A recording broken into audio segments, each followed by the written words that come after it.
Video చాలా length వరకు వెళ్ళే అవకాశం ఉంది. అలాగే రెండో విషయం ఏదైతే ఉందో, రెండో విషయంలో ప్రాబ్లం ఏంటంటే, ఎవరైతే నాన్ ముస్లిమ్స్ ఉన్నారో వాళ్ళు వఫ్ చేయకూడదు. ఎందుకు చేయకూడదు అనేది కూడా నేను చెప్తాను.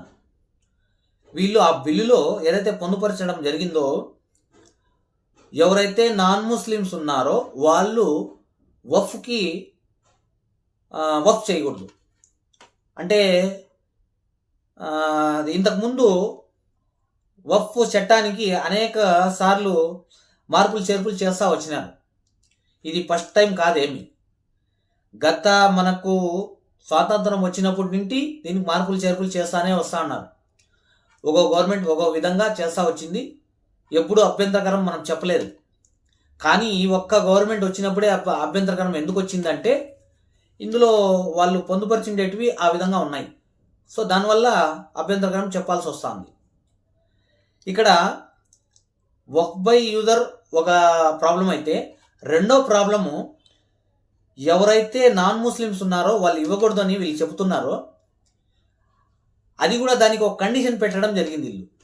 ఆ కండిషన్ ఏమిటంటే, ఎవరైతే వక్ ప్రాపర్టీ చేయాలనుకుంటున్నారో, ఎవరిదైతే నాన్ ముస్లిమ్స్ది ప్రాపర్టీ ఉంటుంది, ఆ ప్రాపర్టీని వీళ్ళు వక్ చేయాలనుకుంటే వాళ్ళు 5 years వరకు ముస్లిమ్స్ అయి ఉండాలి. వీళ్ళు ఈ ప్రతిపాదన ఎందుకు తీసుకొని రావడం జరిగిందంటే, నేను మీకు అర్థమయ్యేట్టుగా నేను చెప్తాను.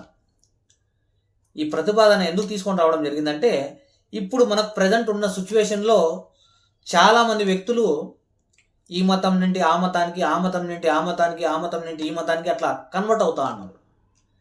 కన్వర్ట్ అయ్యే ప్రాసెస్ ఏదైతే ఉందో అది వాళ్ళ వ్యక్తిగతం. వాళ్ళు ఇష్టపడిన వాళ్ళతో వాళ్ళు వెళ్ళొచ్చు, ఉండొచ్చు, ఏమైనా చేయొచ్చు. ఫర్ ఎగ్జాంపుల్, ఒక మతంలో నుండి ఒక మతానికి వెళ్ళినప్పుడు 1 day పడుతుంది. సపోజ్ ఆ 1 dayలో ఆ వ్యక్తి ఆ మతాల్లోకి వెళ్ళిపోతాడు. ఆ రెండో రోజు మనకు వఫ్ చేసేస్తాడు. వఫ్ చేసేసి చేతులు దులుపుకుంటాడు. అందువల్ల గవర్నమెంట్ ఇంట్లో ఇంక్లూడ్ 5 years అని ఎందుకు పెట్టిందంటే, ఒక రోజులో గనక ఆ వ్యక్తి ఈ మతంలో నుండి ఆ మతంలోకి వెళ్ళిపోయి వఫ్ చేసేస్తే వాళ్ళు లాభపడతారు. ఎవరైతే వఫ్ చేసుకుంటా అంటారో వాళ్ళు లాభపడతారు. సో దానివల్ల దీంట్లో వీళ్ళు ఈ క్వశ్చన్ అనేది పెట్టడం జరిగింది. ఏమి, ఎవరైతే వఫ్ చేస్తారో వాళ్ళు 5 years వరకు ముస్లిమ్స్గా ఉండాలి అనేది. ఇందులో చాలామంది వ్యక్తులు నాన్ ముస్లిమ్స్ వఫ్ చేసిండే వాళ్ళు చాలామంది ఉన్నారు. అది గవర్నమెంట్ కూడా తెలుసు. ఇది ఎలా చెప్తా ఉన్నారంటే, వీళ్ళు ప్రాపర్టీ నాది, నేను సంపాదించినాను, నేను ఎవరికి ఇవ్వాలనేది వాళ్ళు చెప్తున్నారు. ఇప్పుడు మీ జోబీలో 10 రూపాయలు ఉంది, మీ ముందర చాలామంది వ్యక్తులు అడుక్కునే వాళ్ళు వస్తారు. ఎవరికి ఇవ్వాలి అనేది గవర్నమెంట్ చెప్పినట్టయితే ఎంత ఇబ్బందికరంగా ఉంటుంది. అదేవిధంగా ఎవరైతే నాన్ ముస్లిమ్స్ ఉన్నారో వాళ్ళకు కూడా అంతే ఇబ్బంది కలుగుతుంది. మనము స్వాతంత్రం వచ్చినప్పటి నుండి చూసినట్టయితే ఎప్పుడూ ఇలాంటి బిల్లు రాలేదు. మొట్టమొదటిసారిగా ఈ బిల్లులో అది పొందుపరచడం జరిగింది. నాన్ ముస్లిమ్స్ వఫ్ చేసేదానికి అవకాశం లేదు. ఇది ఒక అభ్యంతరకర విషయం. ఇంకా మూడో అభ్యంతరకర విషయం, ఇది ఎలా ఉందంటే, ఇప్పుడు వక్ఫ్ బోర్డు ఉంది, వక్ఫ్ బోర్డులో ముస్లిమ్స్ ఉంటారు, నాన్ ముస్లిమ్స్ ఉన్నప్పుడు ప్రాబ్లం అవుతుంది.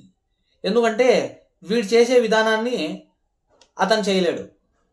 సో అక్కడ ప్రాబ్లం అవుతుంది. ఏమంటే, నువ్వు ఈ విధంగా చేయని ఇతను చెప్తాడు, లేదా ఆ విధంగా నేను చేయలేనని చెప్పి అతను చెప్తాడు. అప్పుడు ప్రాబ్లం అవుతుంది. ఇది ఒక అభ్యంతరకరం. దీంట్లో ప్రాబ్లం ఎలా అవుతుందంటే, ఇప్పుడు 24 మంది ఉండే కమిటీ ఒకటి ఉండాలి. ఈ వక్ఫ్ బోర్డులో 11 మంది ఉండే కమిటీ ఒకటి ఉండాలి. 2 కమిటీలు ఉంటాయి. ఏదైతే 24 మంది కమిటీ ఉన్నాదో దాంట్లో 4 members నాన్ ముస్లిమ్స్ ఉంటారు. ఏదైతే 11 మంది కమిటీ ఉండాదో దాంట్లో ఓన్లీ 3 persons మాత్రమే ముస్లిమ్స్ ఉంటారు, మిగతా సభ్యులు వచ్చి నాన్ ముస్లిమ్స్ ఉంటారు.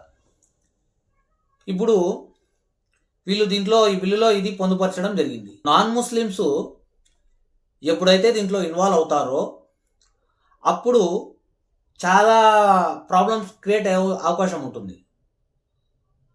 ఫర్ ఎగ్జాంపుల్, ఇంతకుముందు ఉన్న గవర్నమెంట్లో మనకు ఆంధ్రప్రదేశ్లో ఇంతకుముందు వైఎస్ఆర్సీపీ ఉండింది. మనకు టీటీడీ చైర్మన్గా ఒక మతస్థుని దాంట్లో ఇన్వాల్వ్ చేయడం జరిగింది. వాళ్ళు ఆ విధంగా చేసినప్పుడు కొంతమంది వ్యక్తులు దాన్ని అభ్యంతరకరం చెబుతూ చాలా వరకు హంగామా చేయడం జరిగింది. అప్పుడు హంగామా ఎందుకు చేసినారంటే, మా మతంలో చాలా కార్యక్రమాలు ఉంటాయి, ఆ కార్యక్రమాలు వేరే మతస్థులకి తెలీదు, సో దానివల్ల అభ్యంతరకరం తెలియజేసినారు, నాకు అర్థమైంది. సో అదే విధంగా ప్రతి మతానికి ఒక స్ట్రాటజీ ఉంటుంది. దాని ప్రకారంగానే వాళ్ళు పోతా అంటారు, దాని ప్రకారంగానే వాళ్ళు నడుచుకుంటా అంటారు. అప్పుడు ఇతర మతస్థుల నుండి వచ్చినప్పుడు ప్రాబ్లం అవుతుందా కాదా మీరే ఆలోచన చేయండి. ఇది సింపుల్ లాజిక్. మా ఇంట్లో ప్రాబ్లం ఉంటే దాన్ని మేమే కూర్చొని సరిదిద్దుకొని దాన్ని ముందుకు తీసుకొని వెళ్ళాల్సి వస్తుంది. ఇప్పుడు వక్ఫ్ బోర్డులో ప్రాబ్లమ్స్ ఉన్నాయి, ఖచ్చితంగా ఉన్నాయి. దాన్ని వాళ్ళు కూర్చొని వాళ్ళు సరిదిద్దుకుంటారు. అలాంటి అవకాశం మీరు కల్పించండి గవర్నమెంట్గా. మీ అందరినీ ఒకటే కోరుకుంటున్నాను, మీరు ఎవ్వరు కూడా రోడ్లపైకి వచ్చి ధర్నాలు, దాడులు ఇలాంటివి చేయకండి. ఈ సమస్యను పరిష్కరించేదానికి చాలామంది వ్యక్తులు సుప్రీంకోర్టుకు వెళ్ళడం జరిగింది. అక్కడ ఏం తీర్మానం జరుగుతుందో మనం వేచి చూద్దాం. మన పెద్దలు ఎవరైతే ఉన్నారో వాళ్ళు డిసిషన్ చేస్తారు, వాళ్ళ డిసిషన్ పైన మనం నడుద్దాం. Thank you.